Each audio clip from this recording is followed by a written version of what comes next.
He was a mechanic no one believed in, a veteran too quiet for a world that had already moved on. When Jacob Rolls inherited a forgotten military hangar in the middle of the Arizona desert, everyone laughed. They said it was junk, a pile of rust from another century. But when he unlocked those steel doors, what waited inside wasn't scrap metal. It was a secret his father had protected for decades. A machine built not for war, but for hope. Now, as storms rise and disasters strike, one man must decide if he's willing to finish what his father started. The Phoenix Initiative wasn't meant to die, and Jacob's about to prove that mercy can still fly. From the ashes of doubt comes a story about legacy, faith in forgotten dreams, and the courage to rebuild what the world left behind. Because sometimes the greatest battles aren't fought with weapons, but with purpose. The wind moved across the Arizona desert in long, dry breaths, carrying dust that glimmered like powdered glass in the late afternoon sun. Beyond the edge of a fading highway, Jacob Rawls sat behind the wheel of his old Chevy pickup, the engine idling unevenly as if reluctant to be there. He held a manila envelope on the passenger seat and a set of heavy military keys that gleamed dully against his calloused palm. The paper smelled faintly of old filing cabinets and stale coffee, the scent of bureaucracy, of things closed, forgotten, stamped and sealed. That was how the lawyer had described the property earlier that day. A decommissioned airfield about 40 miles out, a few dilapidated hangars, some desert scrub. Technically yours now, Mr. Rolls, but not worth much more than the taxes owed on it. Jacob hadn't known what to say. The old man who left it to him, Richard Rolls, once an Air Force engineer, had died 3 weeks earlier. The funeral had been modest, a flag folded on a pine coffin, a small gathering of neighbors who didn't really know the man or his quiet routines. Jacob had stood beside the grave feeling as though he were burying not just his father, but the last person who'd understood him without words.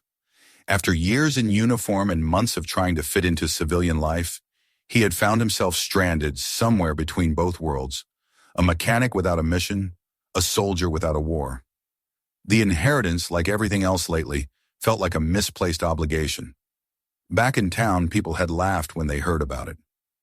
Old military junk in the desert, they said. Nothing out there but rust and rattlesnakes. At the diner, he overheard one of his former co-workers mutter, "Guess he'll finally have something to fix that no one cares about." They all assumed he'd sell it for scrap or let the state reclaim it. But something in the lawyer's tone, an unease, maybe curiosity, had anchored in Jacob's mind. "Your father kept the place in order," the man had said. "Unusual for an old airfield. The records show maintenance reports filed as recently as 2 years ago." That detail stayed with him as he turned off the main road and followed the narrow strip of asphalt that stretched toward the horizon. The desert swallowed the sound of his tires, the silence pressing close until the faint whistle of wind through cracked windows became the only companion. His father had been a man of precision and secrets, a craftsman who believed silence spoke louder than any speech. Growing up, Jacob had thought it stubbornness. Now, as the highway gave way to dirt and the first silhouette of the property appeared in the heat haze, he wasn't sure. Maybe it had been something else, duty perhaps, or the quiet weight of unfinished work. The fence appeared first, a sagging chain link that traced the perimeter like a scar. Beyond it, the hangar rose from the flat land, immense and curved, a faded monument of corrugated steel. Its once silver panels had turned the color of dried blood and sand. But even from the truck, he could see the structure's bones were intact. No roof collapse, no caved-in doors. It looked less like a ruin and more like something sleeping. He cut the engine and stepped out. The heat hit him with the smell of iron and creosote bush. The air shimmered. Far off, the faint hum of power lines trembled like distant machinery. He approached the gates, testing the padlock. The mechanism was heavy, military-grade, far newer than the surrounding fence. One of the keys fit perfectly. The metal turned with a deep mechanical click that echoed through the stillness. When the gates swung inward, Jacob hesitated. It felt wrong to enter so easily. His father had built his life on discipline, on procedure, and the ease with which the door opened seemed almost an invitation. Inside, the ground was a cracked sheet of concrete overgrown with tufts of wiry grass. A windsock hung shredded from a pole, fluttering weakly. The hangar itself dominated everything, a giant rib cage of steel, its arched doors sealed with another set of locks. He brushed dust from the key ring until he found the matching brass piece stamped with the same serial number, engraved into the door's frame. Again, the fit was exact. Again, the turn was smooth. The hinges groaned in protest as he pulled one of the massive doors open. The interior was dark at first, then slowly gave up its shadows as his eyes adjusted. Sunlight sliced through vents in narrow, trembling lines. The air was cold and smelled of oil, lubricant, and something metallic, but clean, too clean for a place supposedly abandoned decades ago. He stepped inside, boots echoing sharply. Rows of tools lined the walls, arranged with almost ceremonial precision. Workbenches stood untouched, drawers labeled in neat block letters: hydraulics, electrical, avionics. He moved deeper, flashlight beams sweeping across the floor. Dust should have lain thick, but instead only a thin layer softened the concrete, disturbed by faint, circular patterns, as though something had been moved not long ago. Then his light landed on the shapes at the far end of the hangar. Large, shrouded mounds under heavy canvas tarps, at least 3 of them. Jacob's breath caught. He approached slowly, one hand extended, fingertips brushing coarse fabric. Beneath the tarp was cold metal, smooth and unblemished. His flashlight slipped along the curve of a wing, glinting off rivets that still shone like mirrors. No corrosion, no dirt. His stomach turned. This was no junkyard relic. Someone had maintained it meticulously. He found a corner of the tarp that had come loose and tugged gently. The fabric fell back, stirring dust that glittered in the beam. What it revealed froze him in place. The aircraft was unlike anything he'd seen during his service, sleek, matte, and predatory, its twin engines built close together, its fuselage narrow and streamlined. Along the nose, faded but legible, were stenciled letters: PX-9 Phoenix Initiative. Below them, a series of NATO-style identifiers, and a smaller line stamped, Classified, Do Not Remove. Jacob swallowed hard. The Phoenix Initiative meant nothing to him, but everything about the design screamed experimental. He stepped back, his flashlight darting across the walls until it found more clues. Laminated schematics pinned to corkboards, sealed drums of aviation fuel, maintenance logs stacked neatly in crates. Each item bore his father's handwriting, precise, compact, methodical. He felt a strange mix of pride and confusion. The old man he'd known had fixed radios, repaired farm equipment, and spent nights hunched over blueprints in the garage. But this was the work of someone entrusted with secrets, someone who had carried responsibility far beyond the small-town life everyone assumed he'd settled into. Jacob realized suddenly how little he had ever known about the man who'd raised him. As he studied the nearest workbench, he noticed a photograph in a metal frame half hidden behind a toolbox. His father, younger by decades, stood beside a similar aircraft, wearing an Air Force uniform. The background was blurred hangars and shadows, but his expression was unmistakable. Calm, proud, focused. It was not the weary face Jacob remembered from later years. He sat down on an overturned crate, the air heavy around him. The silence of the hangar was different from ordinary quiet. It felt deliberate, preserved, as though the walls themselves were holding their breath. The logic began forming in his head. His father hadn't been collecting junk. He had been safeguarding something. Outside, the sun dropped lower, throwing orange light through the doorway. Jacob's phone vibrated in his pocket, a message from his cousin Melanie. "Please tell me you're not out at that place. Just sell it and move on. You need money, not memories." He stared at the screen for a long time before setting it aside. The people around him had never understood what discipline or silence could mean. They saw only wasted time where there had been commitment. He stood again and walked the perimeter, eyes tracing wires that disappeared into the floor. Near the back wall, a small control panel was mounted in a recessed alcove. Dust covered most of it, but one button, faintly illuminated, blinked a weak green.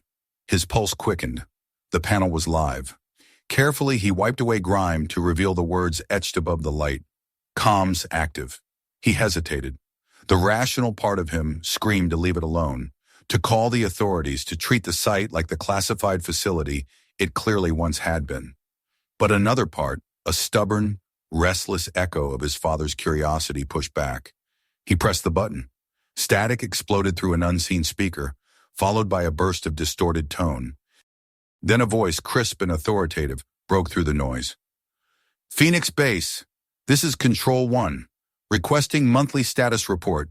Confirm asset integrity. Over." Jacob froze.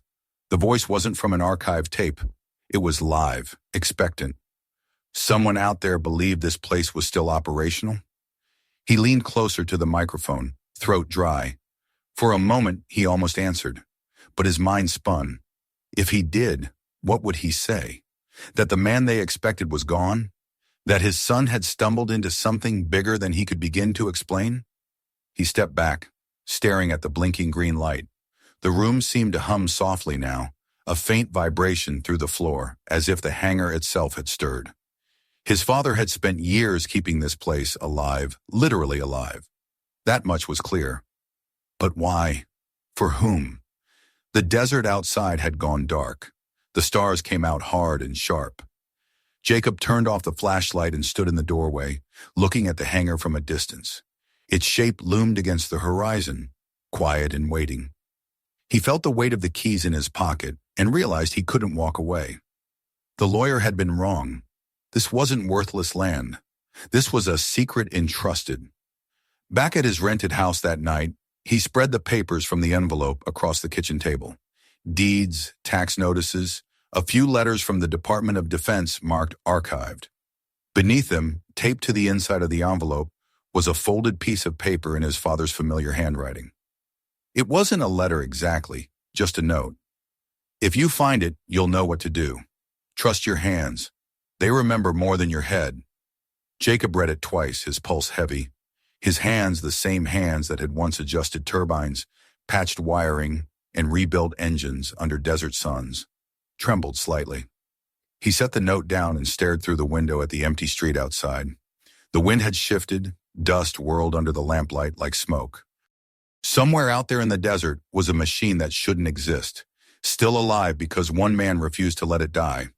He thought about the voice on the radio, the request for a report, the way his father's signature appeared on maintenance logs year after year without fail. It wasn't madness. It was purpose, hidden beneath silence. Maybe the old man had been guarding something, not because he wanted to keep it from the world, but because the world wasn't ready for it yet.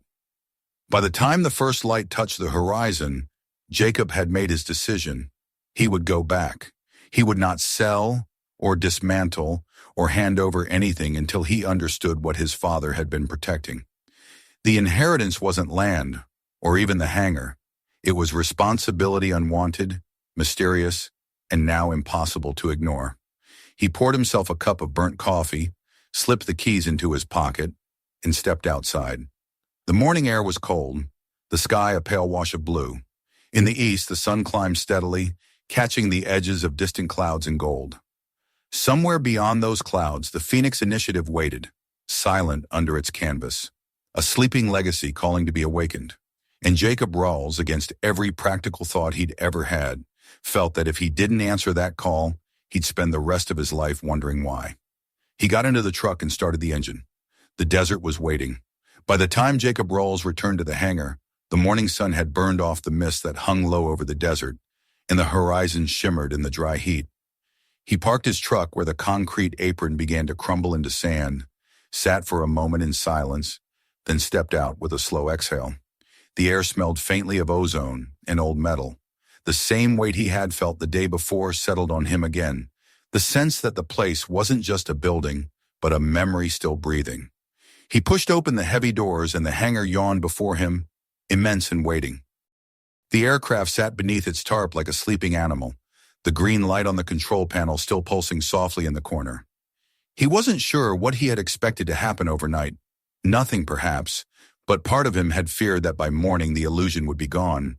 The jet would look like simple scrap, and the air would no longer hum with purpose. Yet everything was exactly as he had left it, as if time here had its own rules. Jacob walked the length of the hangar slowly, touching tools, checking drawers, tracing his father's habits through the order of things. The workbenches were arranged not randomly but according to a system hydraulics near the northern wall, fuel systems closer to the vented corner, electrical schematics pinned above an ancient drafting table. He could almost picture his father here, sleeves rolled up, pencil tucked behind one ear, a thermos cooling by the stool. That quiet precision, the way he made every tool feel like an extension of his own hands, it returned to Jacob with painful clarity. He turned toward the back wall, where the communications panel still blinked. The thought of the voice from the night before made his pulse quicken. There had been no follow-up, no signal since then, but he couldn't shake the feeling that whoever was on the other end was still waiting. He resisted the urge to press the button again. For now he needed answers, not more questions. The noise reached him first, low and distant, carried on the wind, tires crunching against gravel. Jacob froze. The sound grew louder, multiplied. He moved quickly to the doorway and peered out across the clearing. A line of black SUVs was approaching along the old access road, kicking up dust behind them. His gut tightened. He didn't need to see the tinted windows or the whip antennas to recognize the type. Government vehicles. He stepped back into the shadows, wiping his hands instinctively on his jeans, and waited. The convoy rolled to a stop just outside the gate. Doors opened in quick succession, and a group of men and women emerged, their movements deliberate and precise. At their center walked a woman in a dark gray blazer, her blonde hair cropped short, mirrored sunglasses reflecting the desert glare. She carried a briefcase in one hand and moved with the confidence of someone accustomed to being obeyed. Jacob met her halfway across the concrete. "You're trespassing," he said, though his voice came out quieter than he meant. "Mr. Rowles," she replied, her tone calm but firm. "I'm Agent Morgan Keller, Department of Defense Liaison for Dormant Asset Recovery. I believe this facility is the property you recently inherited from Richard Rolls." He hesitated. "That's right. We need to talk." Inside the hangar's small office, the air was cooler. Dust motes drifted through thin rays of light that slanted across the walls. The rest of her team stayed outside, fanning out to inspect the perimeter. Agent Keller set her briefcase on the folding table, clicked it open, and withdrew a red file stamped with the DoD insignia. "I'll be direct," she said, sliding the folder toward him. "You are currently in possession of federal property tied to a declassified but not decommissioned research program known as Project Phoenix Initiative." Jacob looked down at the documents. Schematics, flight logs, and photographs. Most of them identical to the ones he had found himself were clipped inside. Only now they bore official seals and typed annotations. "My father worked for this program?" he asked. "For nearly 30 years, Keller replied. Officially, he was listed as a systems maintenance contractor for decommissioned prototypes. In truth, he was the final custodian of this site. When the project lost funding, several assets were ordered dismantled. Instead, your father preserved one, the PX-9.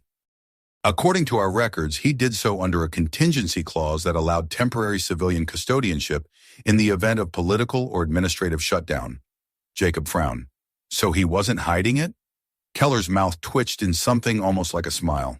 "No, Mr. Rawls, he was protecting it, and he was following orders, at least at the time. But after the final communication blackout 10 years ago, all remaining contacts with Phoenix facilities were lost.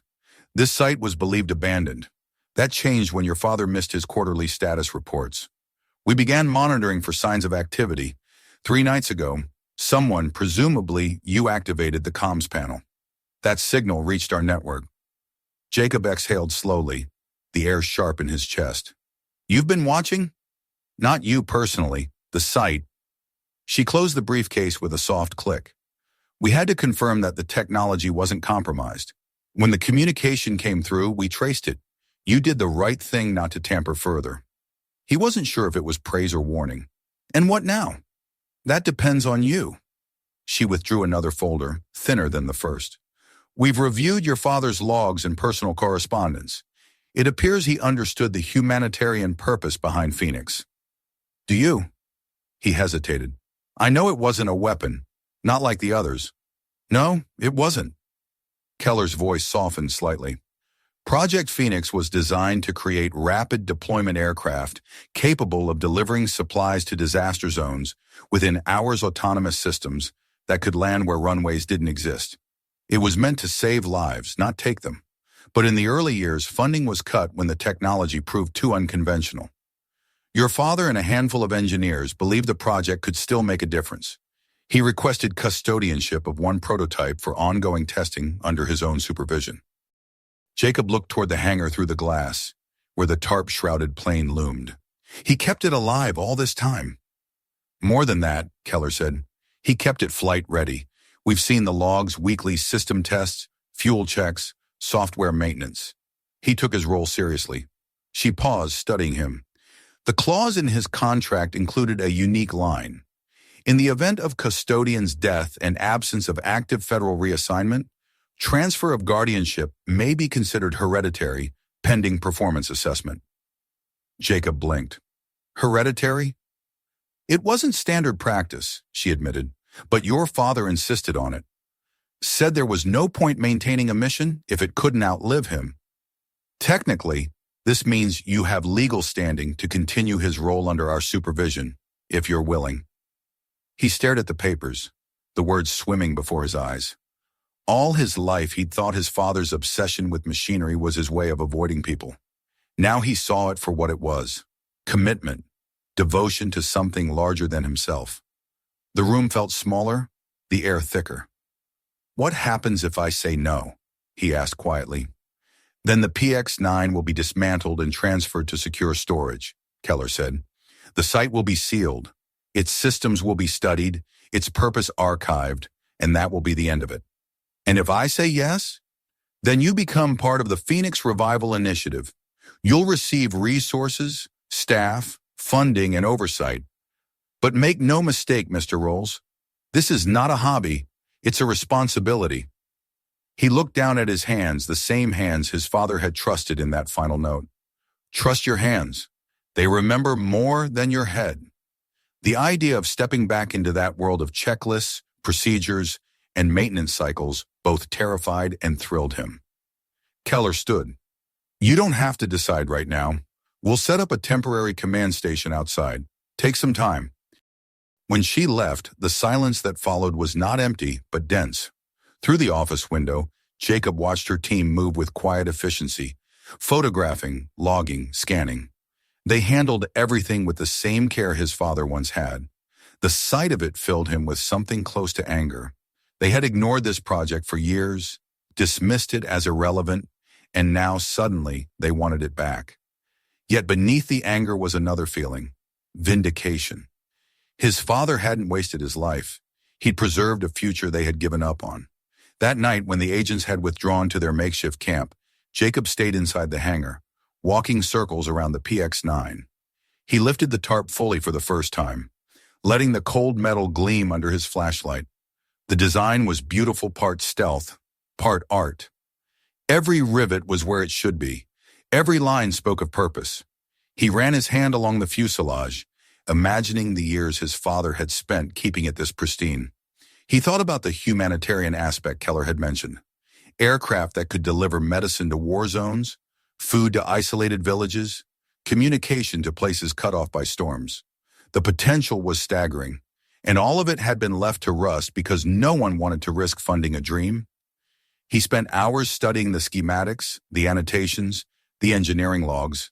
His father's handwriting was everywhere: meticulous notes in margins, test results, recalibrations, small jokes scribbled between data lines. It was as though Richard Wells had been speaking to him across time, one careful notation at a time. By dawn, Jacob knew his answer. He met Keller outside as the sun rose over the desert, painting the sky in layers of orange and white. She was sipping black coffee from a thermos, watching the horizon. I'll do it, he said simply. Her eyes studied him for a moment, then she nodded. Then we begin. Over the following weeks, the hangar transformed. Portable workstations arrived, generators hummed to life, and teams of engineers began cataloging each system under Jacob's supervision. He worked side by side with them, refusing the role of mere caretaker. The rhythm returned to him naturally, the precision, the discipline, the quiet satisfaction of a problem solved by patient hands. Yet there was one difference. This time, he wasn't serving a machine designed for war. The Phoenix Initiative had a purpose rooted in compassion, in the possibility of using advanced engineering to save rather than destroy. That understanding made every late night, every skinned knuckle, every hour spent hunched over circuit boards feel meaningful. He assembled a small core team drawn from Keller's contacts and his own. A retired flight systems engineer named Garza, who still swore in 3 languages, a young avionics technician fresh out of the service, and his nephew Eli, a 21-year-old student from the local technical college with an eye for digital systems.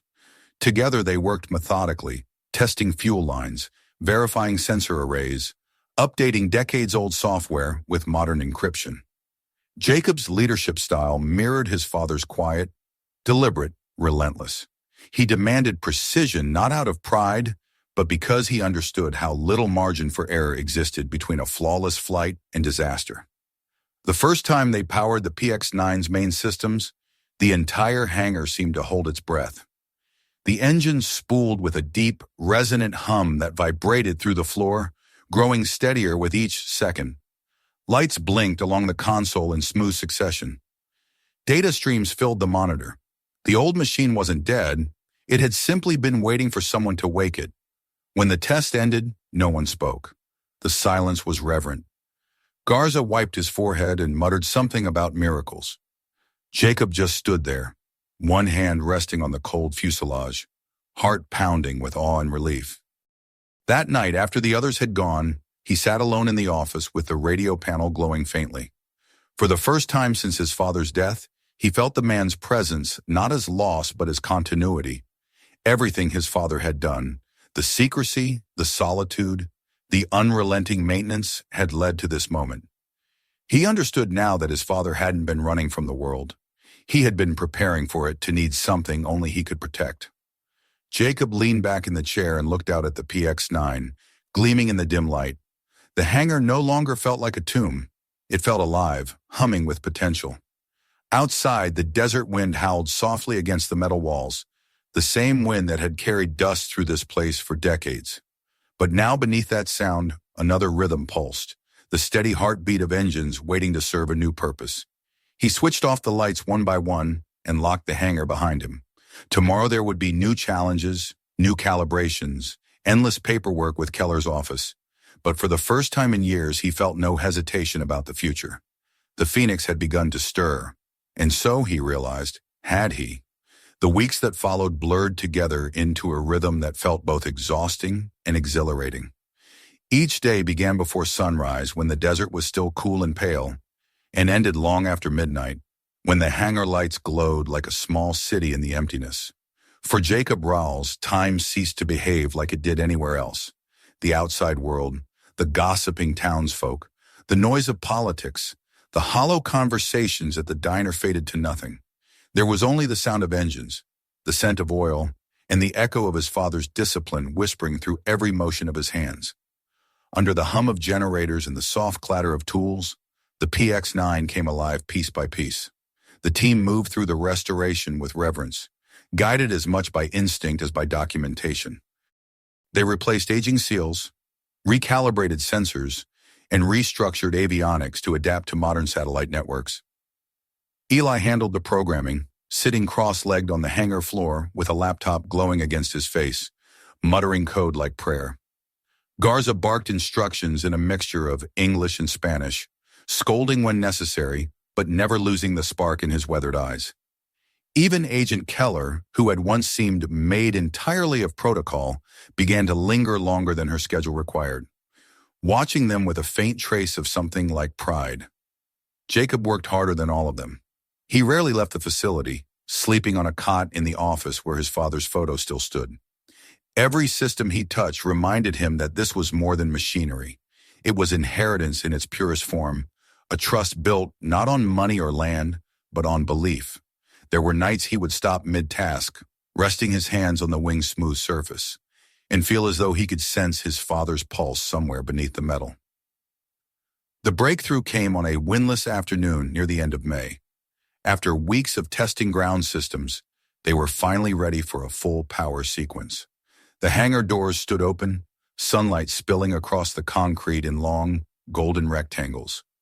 Jacob climbed into the cockpit, the seat creaking softly beneath his weight. The interior smelled faintly of polymer and steel polish. Instruments flickered to life one by one as he flipped the switches in practiced order. "Fuel system online," Garza called from below. "Telemetry stable," Eli echoed, eyes fixed on the monitors. Jacob placed his hand on the throttle, heart hammering in his chest. He exhaled slowly and turned the ignition. The PX-9 responded with a low groan that deepened into a resonant hum. The turbines caught, spinning faster, the vibration rolling through the hangar floor. Lights rippled across the console like awakening neurons. Then the sound steadied, smooth and confident, a living heartbeat. Jacob smiled despite himself. "She's alive," Garza whispered, almost afraid to speak louder.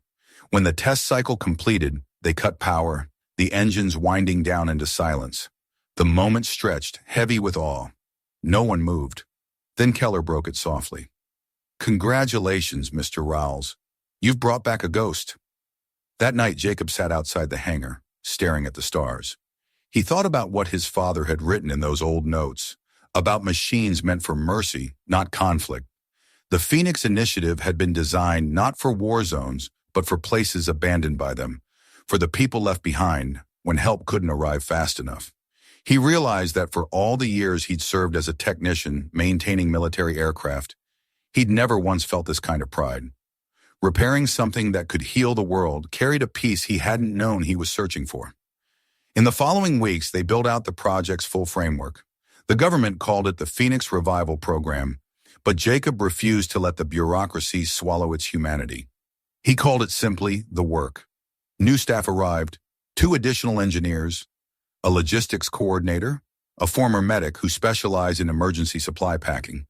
They trained under Jacob's quiet supervision, following his method of calm efficiency and hands-on precision. The hangar, once a tomb, became a hive of motion and purpose. Then came the call that changed everything. It was early August, a morning so hot the horizon shimmered like molten glass. Keller entered the hangar with her phone pressed to her ear, face pale, voice clipped and urgent. When she hung up, she looked directly at Jacob. "There's been an explosion outside Reno. Chemical plant.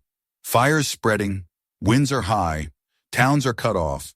The National Guard's requesting aerial assessment, but visibility's too poor. They're calling for anything that can get in fast." Jacob straightened, a tremor running through him. "They want us?" "They don't know you exist," Keller said, "but I do. This is the kind of event Phoenix was built for." For a long moment, the hangar was silent, except for the ticking of cooling metal. Then Jacob nodded once. "Prep her." The team moved as if they'd trained for it all their lives. Within hours, the PX-9 was rolled onto the runway, its fuselage gleaming under the brutal sun. They loaded 4 modular crates, medical kits, portable water purifiers, solar lights, and emergency communication relays. Each box bore the discrete insignia of the Department of Defense, but no identifiable markings beyond that. Jacob suited up in the pilot's harness, fastening each strap with deliberate calm. Keller handed him a tablet with drop coordinates marked across a relief map. "You'll have 1 hour of fuel in and out," she said. "There's no air support, no visibility past 10 miles. The nearest safe landing zone is outside Carson City." He studied the map, memorizing the paths like muscle memory. "Understood." "Are you sure about this?" she asked quietly. Jacob smiled faintly, checking the gauges one last time. "Neither was my father, and he did it anyway." The engines roared to life, echoing across the barren runway. Sand lifted in swirling ghosts around the landing gear. As the PX-9 began to move, Keller and the others stepped back, shielding their faces from the gust. Jacob felt the vibrations surge through his bones. The controls were responsive, eager. With a final push on the throttle, the aircraft shot forward, wheels leaving the earth in a rush that stole his breath. The desert fell away beneath him. The sky stretched open, vast and infinite. And for the first time since his father's death, Jacob felt completely whole. 40 minutes later, the landscape below turned from gold to gray. Smoke rose in enormous columns, blurring the horizon. Through the haze, he could see fragments of rooftops, fields turned to ash. Vehicles abandoned along melted asphalt. Entire neighborhoods were isolated by flame. He switched the PX-9 into low visibility mode, sensors painting outlines on the heads-up display. His voice came out steady, almost detached. Approaching target zone 1. He opened the release hatch. The first crate dropped cleanly, parachute deploying instantly, its beacon flashing on the monitor. The feed showed it landing in the center of a scorched field beside a cluster of figures waving frantically. He circled, adjusting for crosswinds, then released the second and third crates. Each found its mark within meters.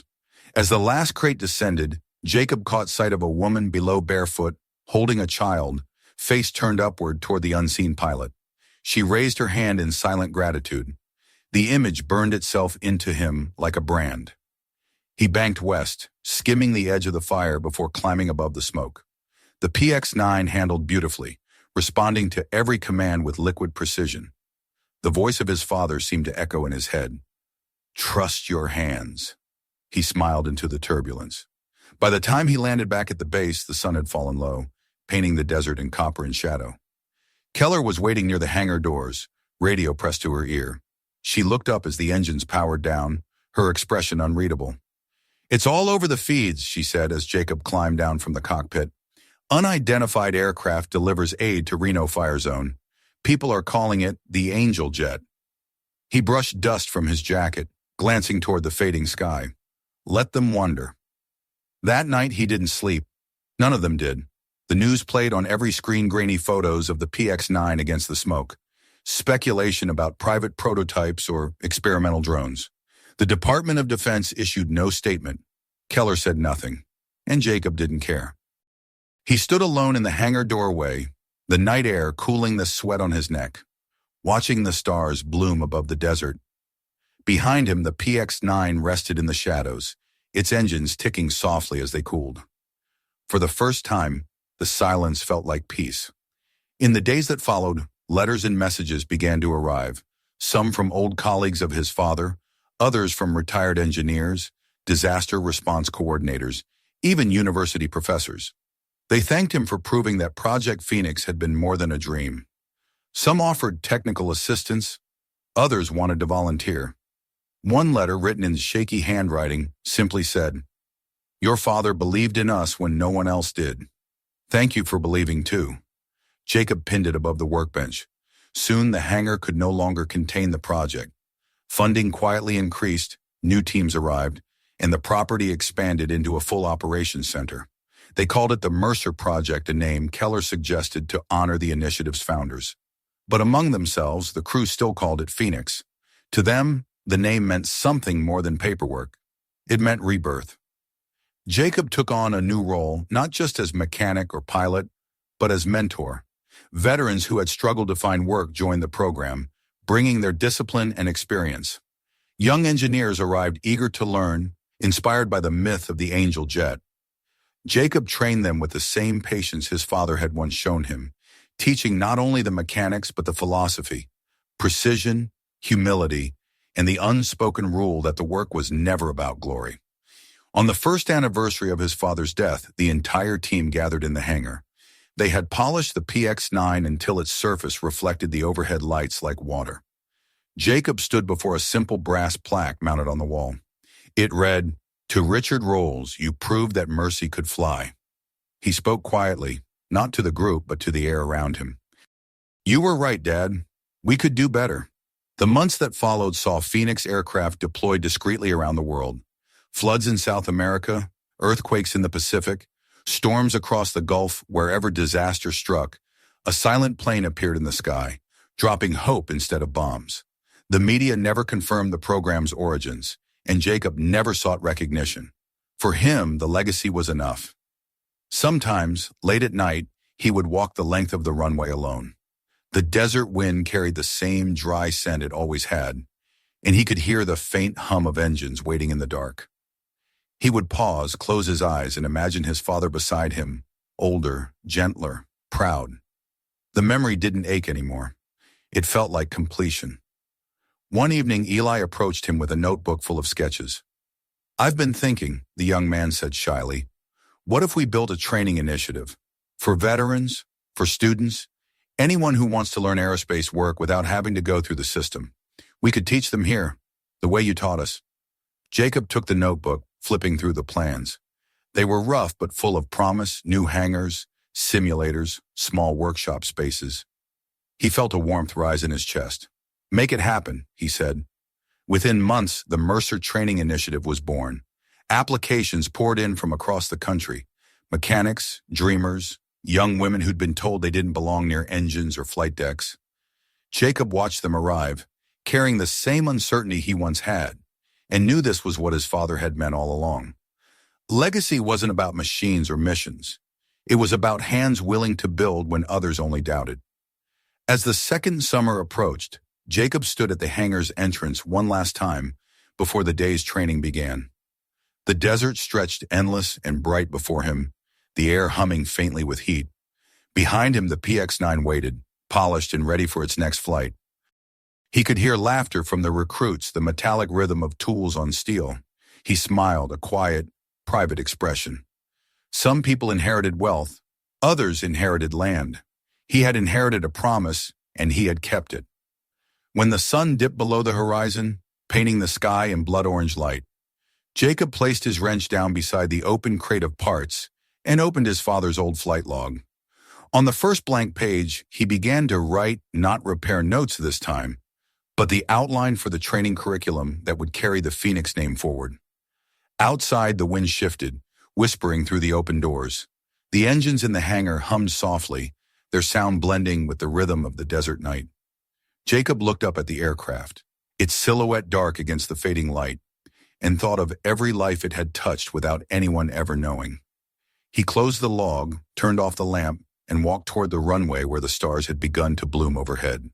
The night swallowed him in stillness, and for a long moment, it seemed as though the world itself was holding its breath. Then, somewhere deep within the hangar, the PX-9 systems pulsed once, a faint, living heartbeat in the dark.